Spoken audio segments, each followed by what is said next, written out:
Hi readers, Mrs. McMillian again, and I am here to read to you chapter 21 called Eating Crow from One Crazy Summer. So here we go. The next morning, Cecile stood outside our door and said, "It's 9 o'clock. Why y'all still here?" Vanetta pointed to me. "It's her fault." Fern joined in. "All her fault." "She won't take us to the center." "Yeah, she said we can't go no more." Cecile turned to me. "Delphine, what'd you do?" I spoke as plainly as I could. There was no use in speaking small-mouthed. "I told Sister Mukumbu we're not going to the Free Huey rally 2 Saturdays from now. We're coming back to the center." "Why'd you tell her that?" "It's dangerous," I said. "The police shot a teenager for being with the Black Panthers. They could shoot Black Panthers and kids at the center." Cecile looked at me like I was stupid, but also with disbelief that I was her daughter. "Did anyone shoot at you, Delphine?" Her voice was calm and clear, not crazy. I felt stupid. "No." "Did they point a gun at you?"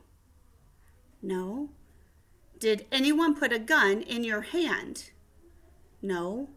Cecile said, "Y'all get dressed and go. They might still be serving breakfast." I couldn't believe she'd make us go back to a place where we could get shot. But then I returned to my good common sense. Of course, Cecile wouldn't care if we got shot up by the police. I told Cecile, "We'll go for breakfast. We'll go for summer school. We won't be going to no rally. That's just a pot of boiling trouble cooking. Y'all too. Get in there and brush your teeth. Wash your faces." Cecile crooked her head toward the bathroom. As soon as Vanetta and Fern got up and left the room, she stepped in closer to me. I was genuinely afraid. "You watch how you talk to me, you hear?" I nodded in reply, and I was no nodder. She wouldn't accept my nod. "No," she said. "You got a mouth, so I want to hear you." I said, "Yes, ma'am." That old-fashioned word crawled right out. Cecile grunted. "That's the problem right there. His mammy. You sound just like her, like a country mule." I think that set Cecile off more than my saying we weren't going to the rally. Me sounding like Big Ma. Cecile went back to her kitchen, fussing up a full steam like she was talking to someone. Me. That she couldn't have us here messing up her peace of mind, and that she couldn't work with us here in her house. Cecile carried on a full conversation, on and on as we walked out the door. Crazy. Vanetta and Fern were only too glad to be headed toward the center. They couldn't stop rubbing it in. "See, Delphine, you can't tell us what to do," Vanetta said. "Surely can't. 'Cause we're going to the center and we're going to the rally." "Surely are. And we're going to sing our song and do our dance, and you can't be in it with us." But Fern didn't go along with Vanetta on the last one. Not that I wanted to be in it. Still, a small part of me was glad. Fern had always been mine. I wasn't in a hurry to go inside when we got to the center, but I followed my sisters when they pushed the doors open. Vanetta and Fern couldn't eat the late breakfast and rejoin Sister Mukumbu's class fast enough. I found myself dragging behind them, feeling badly for myself. No one ever called a take-back eating crispy fried chicken. They called it eating crow, and with good reason.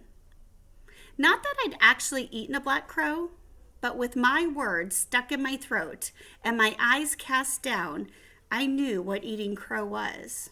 I knew that having to eat crow when you were once proud and right was like swallowing a hunk of tough, chewy crow meat that wasn't about to go down easy. Sister Mukumbu didn't make me feel like the nothing I knew I was. Her bangles jingled about her wrists as she welcomed us back into class. Everyone was practicing their parts in a play for the rally, and she said we had arrived just in time. They could use more actors for the class's reenactment of Harriet Tubman, leading slaves to freedom. Vanetta was mad because Janice was to be Harriet Tubman. I knew I'd hear about Vanetta missing out on being the star of the play for the next 7 days. Later, after Sister Pat led us through calisthenics in the yard, Eunice came over and sat with me. Thought y'all weren't coming back. We weren't. Then why you here? Eunice had a lot of nerve and a lot of mouth asking me why my sisters and I were back at the center. I had nothing to say to Eunice. I already felt bad. I shrugged, although I was no shrugger. You were just showing off, telling Sister Mukumbu how you and your sisters weren't coming to the rally, like you're in charge. For your information, I am in charge of my sisters. Oh, yeah? So why you back then? One last thing I would do was tell Eunice Inkton that we were here because Cecile shooed us away to write her poems. 'Cause, I said. I couldn't figure out why Eunice sat there with me. It was bad enough to feel stupid. I didn't need anyone sitting with me reminding me of it. My sisters were having a good time. Fern and the youngest Inkton girl, Beatrice, taught each other hand-clapping songs. Janice and Vanetta chased after Hirohito and his friends, but they were only after Hirohito. He'd zig left and right, escaping the girls each time they came within tagging distance. Finally, Janice managed to tag him and run. Vanetta was upset that she hadn't tagged him first, but that didn't stop her from cackling and squealing along with Janice. Janice and Vanetta were one and the same fool. Eunice beat me to making the sound of disgust. I said, I wouldn't hardly be chasing after no Hirohito Woods. Me neither, she agreed. I hated telling her I was only going into the 6th grade when she was going into the 8th grade. At least I was an inch taller than she was. Hirohito, she said, was going into the 7th grade. I told Eunice her dress was nice. Then she showed me the inside stitching. Once I saw the crisscross of her mother's neat hand stitching, I decided I liked Eunice Inkton.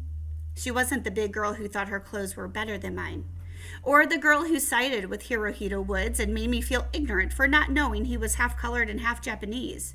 We were 2 older sisters, watching our younger sisters playing games and running around making fools of themselves. We were both the oldest girls in our families, and we knew the same things. All right, boys and girls, that's the end of that chapter. I hope you enjoy the rest of the book.